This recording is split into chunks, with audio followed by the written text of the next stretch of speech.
एक छोटा सा गांव था। उसमें एक छोटी सी झोपड़ी में एक सब्जी बेचने वाला रहता था।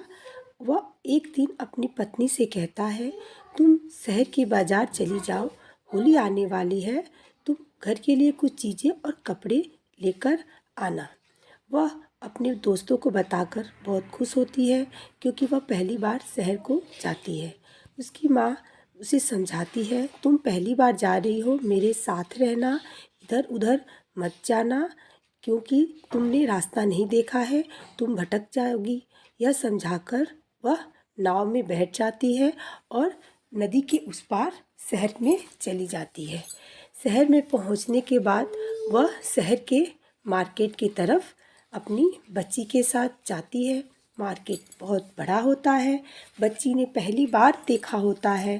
देखकर उसके अंदर जो खुशी होती है वह अपनी माँ को बताती है और कहती है, माँ मुझे सारी चीज़ें देना।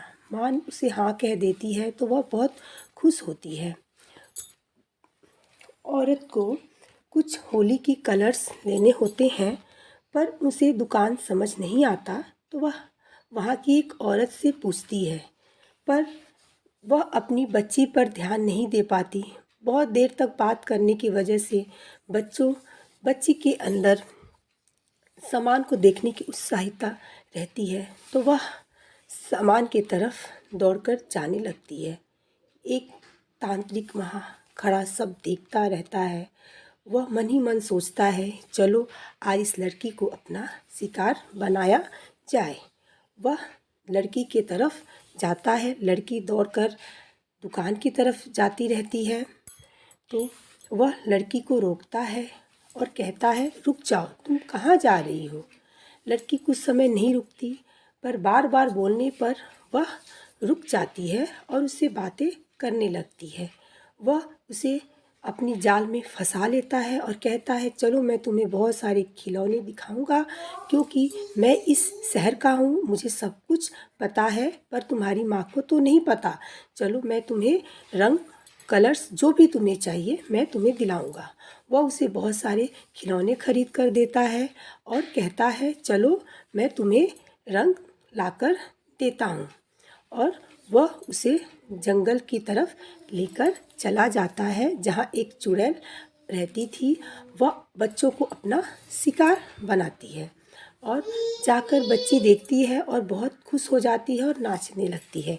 तांत्रिक मंत्र का जाप करके चुड़ैल को बुलाता है और कहता है, लो मैं तुम्हारा शिकार ले आया, तुम इसका खून पियो और मुझे मेरी शक्तियाँ वापस कर दो।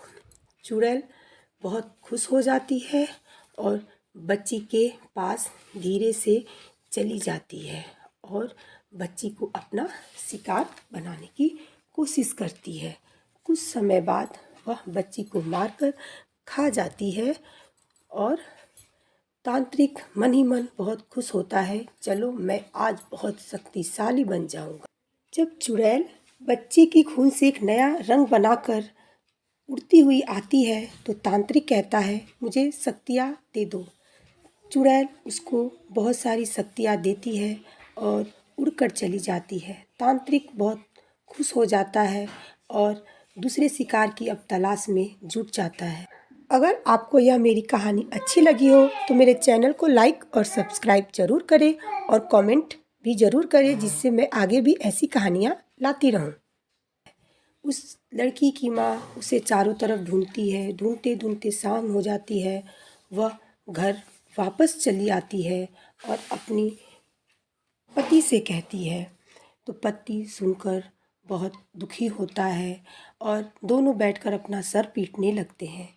इससे यह साबित होता है कि जब भी हम बच्चे को लेकर बाहर जाएं तो बच्चों का विशेष ध्यान दें, क्योंकि बच्चे तो नादान होते हैं, उन्हें समझ नहीं होती, पर हम तो समझदार हैं, हमें अपनी समझदारी दिखानी चाहिए।